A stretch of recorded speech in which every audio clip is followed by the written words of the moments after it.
Hi, welcome to Team Down Under. My name is Bose Basu, and I will spend the next few minutes talking about the project that we did. The way I want to do this is to first talk about the methodology we followed, then follow it up with the analysis we did in terms of the strengths and weaknesses of the leader, and lastly talk about the recommendations and what we really learned from this project. To give a little bit of background on the leader we followed, we studied the leader we studied was Jack, and Jack is a very senior leader for a major insurance company based out of Sydney, Australia. The method of study was primarily through interviews. So we interviewed Jack himself. We also interviewed a couple of his direct reports, and we also interviewed his peers.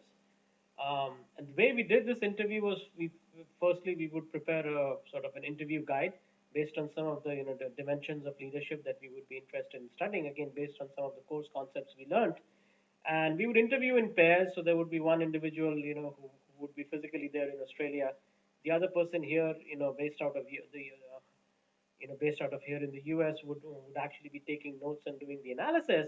One thing to point out here is the fact that we never shared notes, till the time all the interviews were over, just to minimize any kind of anchoring bias effects. So we didn't want one's, views to get, sort of to have an impact on the next interview or kind of the analysis the other person would do. So in terms of the analysis that we did, and in terms more specifically about the strengths that we found with Jack, the big strength that came out was the fact that Jack comes out as a very authentic leader, a leader who believes in leading by example. This is something both Jack cherishes as well as the fact that his team members and his peers greatly appreciate.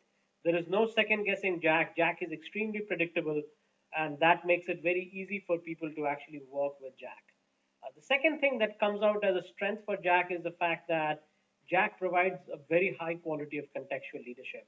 And by that, what I mean is Jack is very good at laying out the context of what is he asking for, why is he asking it, what is the lay of the land, and what does success really looks like. So in some ways, there's absolutely no ambiguity in terms of what is Jack really asking for. And the third big strength that we noticed for Jack was the fact that he sets very high goals for his team and kind of in some ways pushes his team to excel and keep doing better and better over time. In some ways, it's very inspiring for the team to constantly look for ways to improve themselves and be better over time. In terms of his weaknesses, very interestingly, some of Jack's strengths are also his weakness. So I spoke a little bit about the clarity he provides.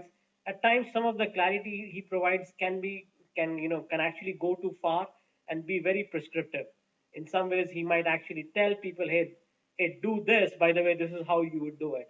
So in some ways, there's the risk that it can actually scuttle a lot of creativity. For example, if folks have better ways of doing things, Jack, in some ways, his very personality and the fact that at times he can get a little prescriptive, actually, can become an impediment towards this. The other thing we spoke about that I had spoken about earlier in terms of setting very high, very high aspirational goals, and also having very low tolerance for errors. So in some ways, having that low tolerance for errors and setting high goals, in some ways, folks would be a little hesitant, taking the step forward and going the extra mile, just because they would be, a little concerned in terms of making those errors and, just essentially failing. So in some ways, given the fact that Jack has very room for failure in his team, folks are a little hesitant, going the extra mile and, basically some of the disruptive innovation things that we, saw in the videos and in our class are some things, that potentially would be a risk in his team. In terms of what we learned, again, the big thing here is when we talk about leveraging strengths, your strengths can also be your weaknesses, as we clearly see in the case of Jack. So this is something all of us need to be mindful of. The second thing is the fact that the power of feedback. So constant feedback, both from the team, both formally and informally, can be very powerful, and that can definitely help someone like Jack to become a better leader. And lastly, teamwork. Definitely kudos to the entire team. Sarosh, who's the team leader based out of Sydney, Australia. Kalyan, who's based out of Seattle in the West Coast, and Rochelle, who's based out of Texas. Teamwork. So teamwork brings out the best and the worst out of the team. In our case, it did actually bring out the best, and we definitely enjoyed working on this project. Thanks. Bye.